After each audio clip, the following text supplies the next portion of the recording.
So, did you regret it, even for a second? Yes. Which other way can I say yes? There were moments like I was like crying now.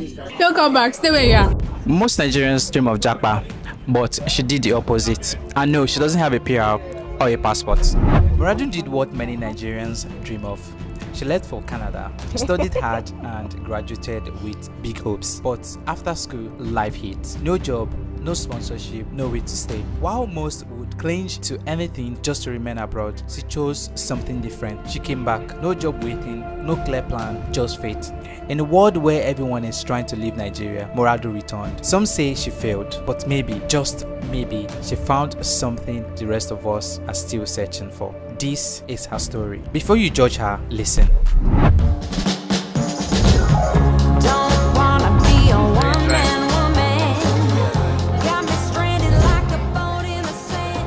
Most people are trying to leave Nigeria, but you left Canada and came back. Why? Why did I come back to Nigeria? I think it's more of a very personal reason, I would say. Okay, so I was at a point where I was trying to figure out my life, like career-wise, my personal life, what to do with myself, basically. Just what to do with my life, what to do with myself. And I was not finding that in Canada, and I could have stayed to figure it out, but I still had like a limited time because I was a student there, and I did not have the luxury of time to just, okay, I have like 2 years or 3 years, let me, figure out what I want to do. I didn't have that, so I was like, why not just go back home where I can take my time to try things, try different things, figure out what I want to do, and not have this ticking clock in my head that, oh, you have 2 months, you have 3 months, you have 4 months. Like, not have that. Just come home and be comfortable and just figure my life out. And I was not just interested in doing anything that wasn't what I was not interested in anything that wasn't what I wanted to do and wasn't worth my time. I didn't want to work in a place that I would be miserable. I was exhausted and tired of doing things just for the sake of experience. I was like, it's time to make money. But am I still making money? I don't know. We'll get back to that. But yeah, I wanted to start I just wanted to do what I wanted to do, like what I'm supposed to do. And I wasn't getting it in Canada. I wasn't, getting what I wanted. So I had to come back to Nigeria to like figure out my life, start fresh, hit that reset button. Were you scared people would think you were crazy or had failed? Was I scared people would think I was crazy? No, not really. Because when I came back and people would like, oh, what school did you go to? And all of that. The first, and when I would tell them, the first thing they would say is like, why? Was I scared people would think I failed? Yes, in a way. Because I wasn't coming back with like $1 million in my account. I wasn't coming back with like, oh, I've hit like my career goals, and I want to just come back and enjoy Nigeria. I wasn't coming back with anything really. I mean I do have like experience, work experience, life experience, all of that, but from my own like standards that I've set for myself, I didn't think I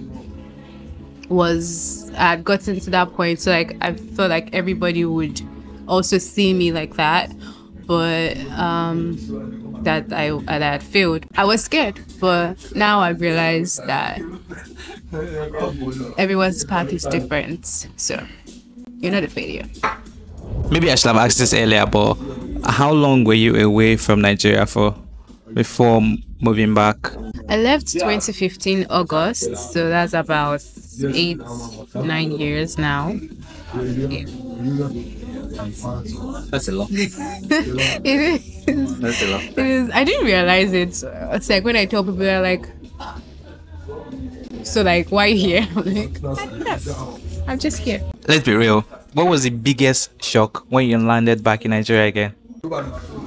They had to pay for the trolley at the airport.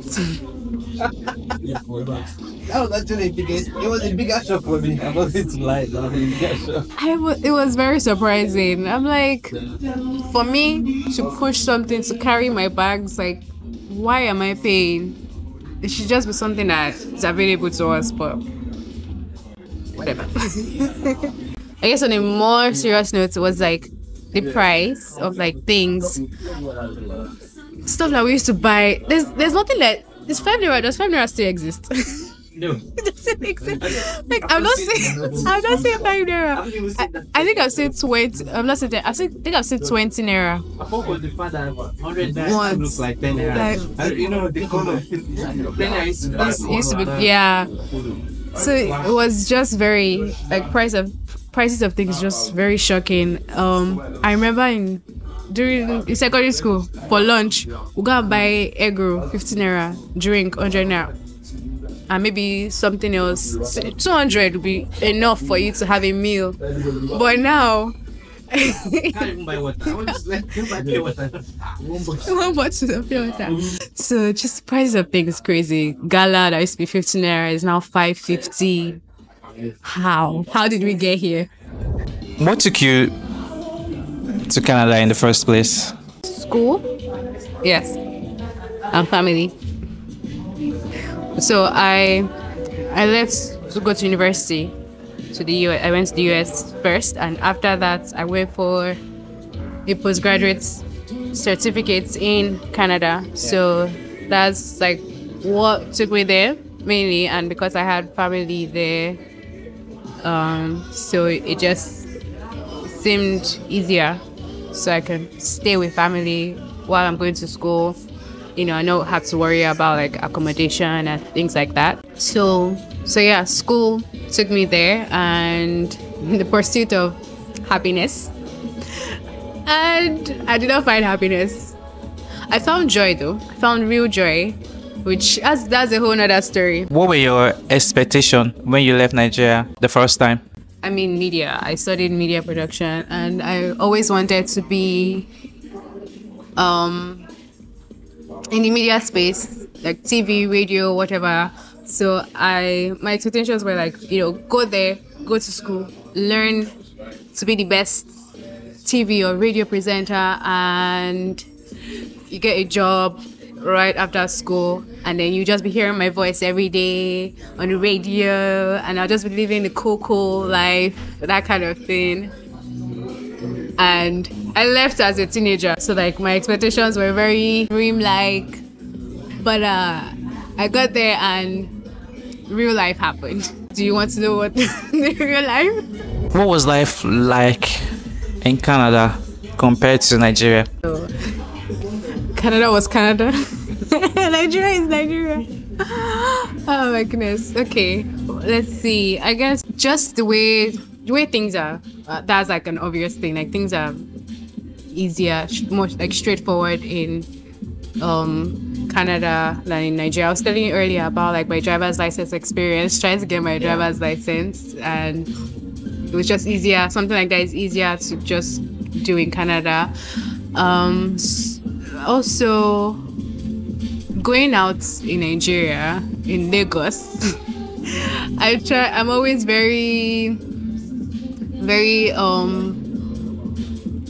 how do I put it, security conscious. Yeah. So like once it's like getting dark, once it's like 6 o'clock, I'm like trying to be at home. But in Canada, going out, like staying out late was not a big issue for me, like over there. But in Nigeria, it's like, you know, you have to be cautious. I'm like, okay, it's 6 o'clock, let's go home, that kind of thing. So What moment made you decide to come back home? Was there like a breaking point? I've never really talked about no. I'm not like talking about this is kind of weird, but it's fine. I was working somewhere. I was looking at this job that it was paying the bills. It was paying the bills, but it wasn't. How do I put it? Not my dream job. Unfortunately, I was let go.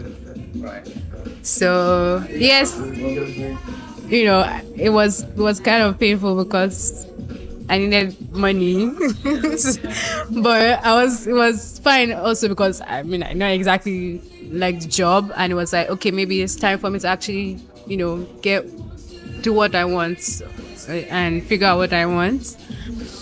So that was like what started it.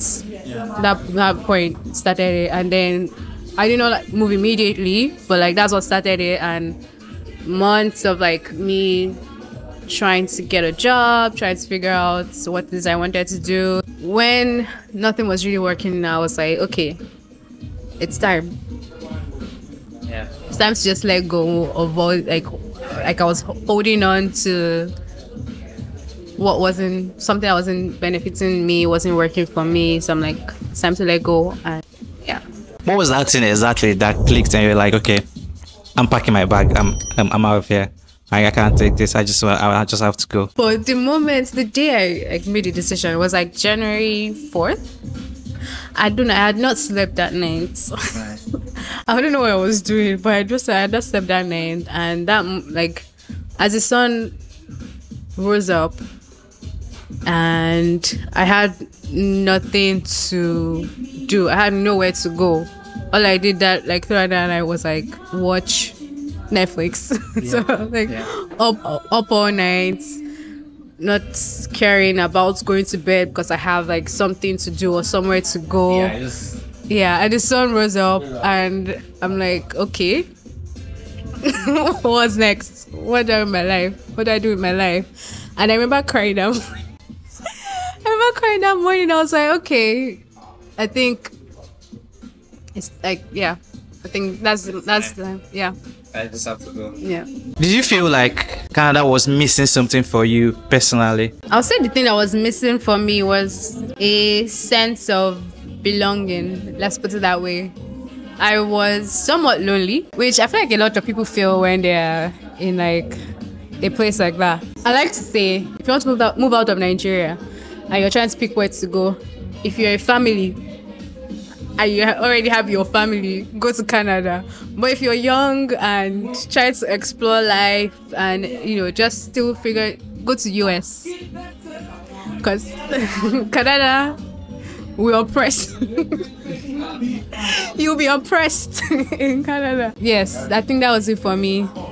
Or like one of the main things that was missing for me in Canada, just having my own community, having my own space, having my own things. Yeah. So it was just really fun. Yeah. Did anyone try to talk you out of it? Yes. My family members definitely tried to talk me out of it.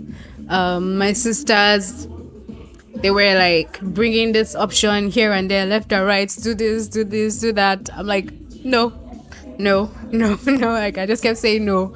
I'm like, this is what I want to do. I have to go through this to get to where I'm going. For various options that I could, like things that I could apply to stay, you know, and all of that. But I was exhausted. I was like, I don't want to try something that I'm not wholeheartedly like into. Like I want to stop doing things that just because everyone else is doing it, or just because it works. I want to do it because it works for me and it's what I'm supposed to do. So I'm like, peace out. I'm going to Nigeria. Suddenly, the world I used to know, I see it differently. You woke me from a dream, now here's reality. Baby, you are really hurting me. 'Cause every time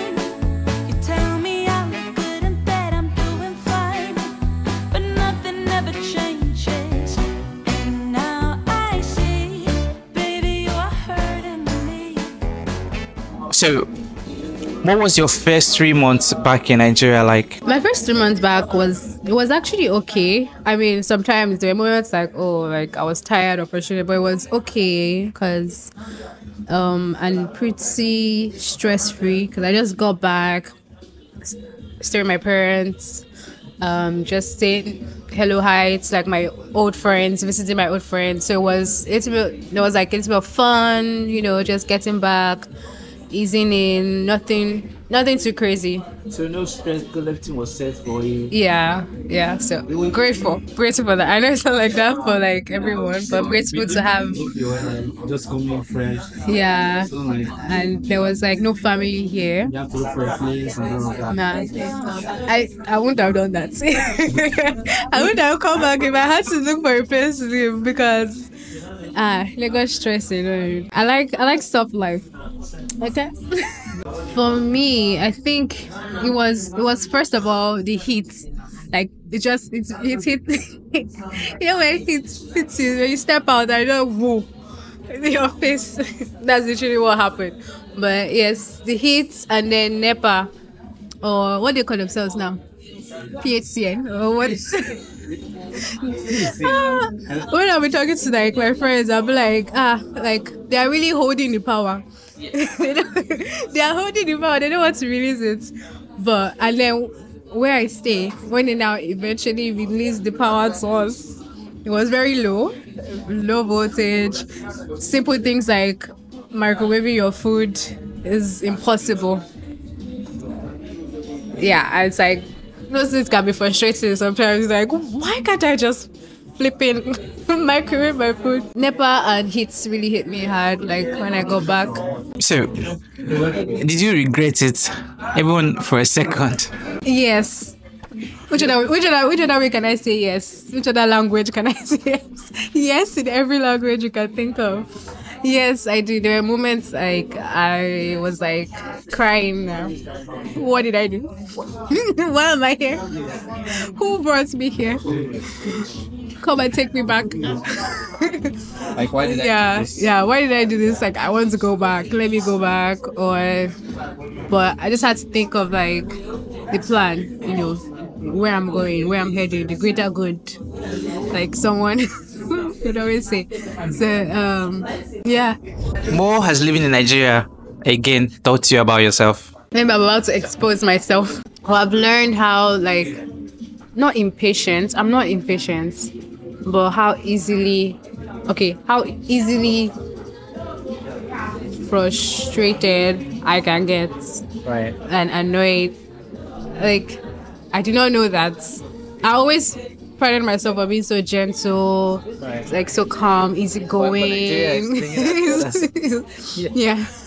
It's bringing out the other side, and there are things that like has happened lately that I'm like, wow, I did not know that like I could do that. I don't know I could talk like that to someone. I didn't know I could be that person. But well, I'm not that person. I'm not that person. Are you happier now in Nigeria?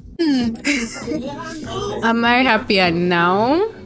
I would say yes, but I don't like to use the word happy anymore because happiness is like that's actually one of the things I've maybe learned. If I'm happier in the sense that I'm able to do things at my own pace. I'm able to do things when I want to, and I'm growing. I'm happy that I'm growing because that's what I wanted. I'm not where I was before.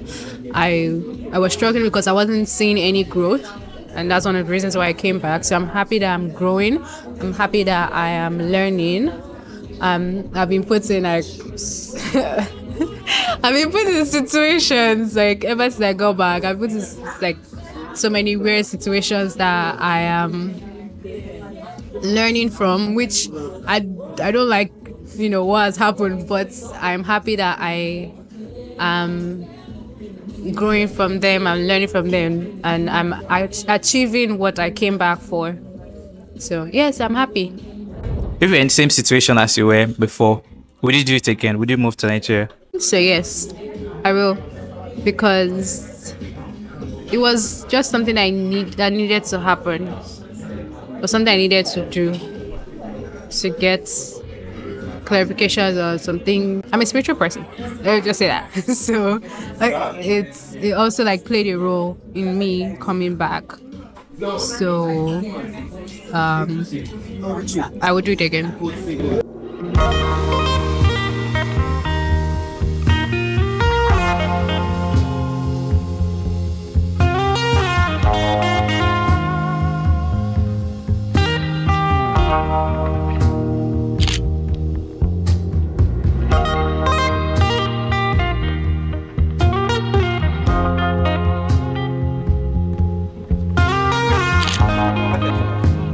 I'm with you.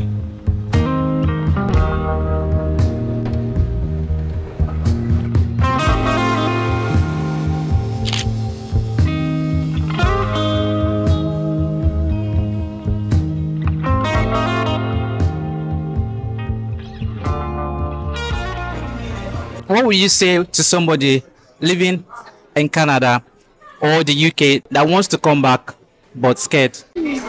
Okay, so do I have any advice for anyone thinking about coming back? I'll say don't come. Don't come back. Stay where you are. I'm kidding.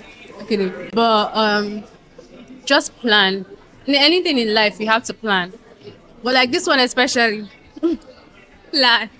You have to plan. Really, really plan. Know why you're coming. You have to have a purpose and not like you're running away from something. Because if you're coming for soft life. Yeah, exactly. Because if you're running away from something, Nigeria is not the place to run to thinking, okay, everything will be, well, except if you're a billionaire, like you said. Yeah.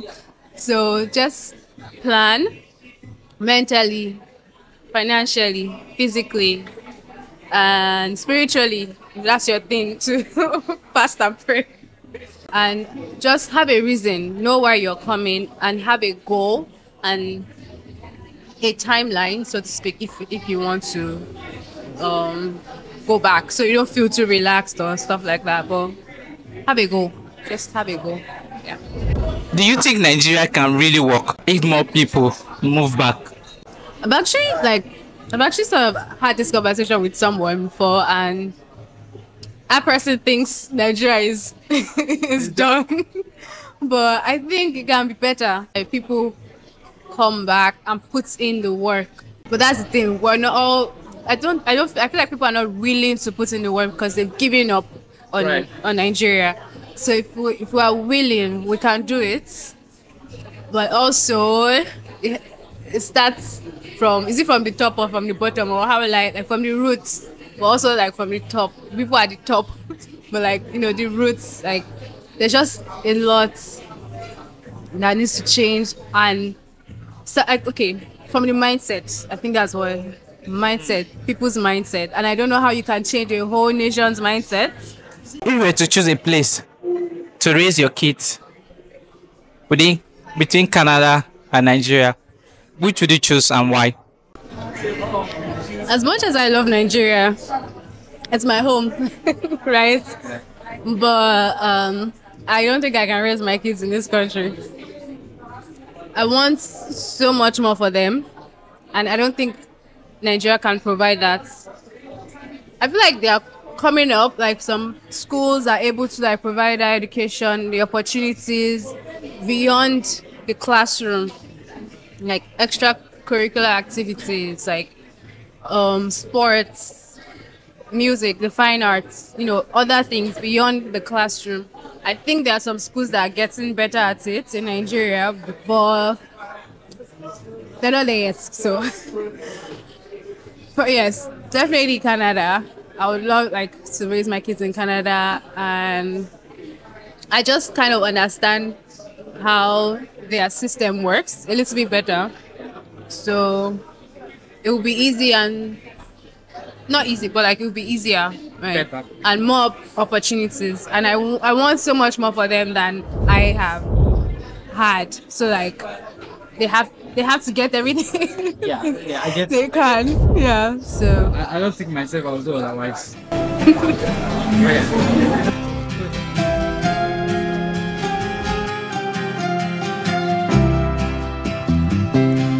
Moradun's story is a reminder that life doesn't always go as planned. And sometimes the hardest decisions lead to the biggest lessons. Now, I want to hear from you. Would you ever move back to Nigeria if the dream abroad didn't work out? Drop your thoughts in the comments below. I'll be reading them. If you found this video as eye-opening as I did, don't forget to hit the like button, subscribe, and share this video with someone who needs to hear it.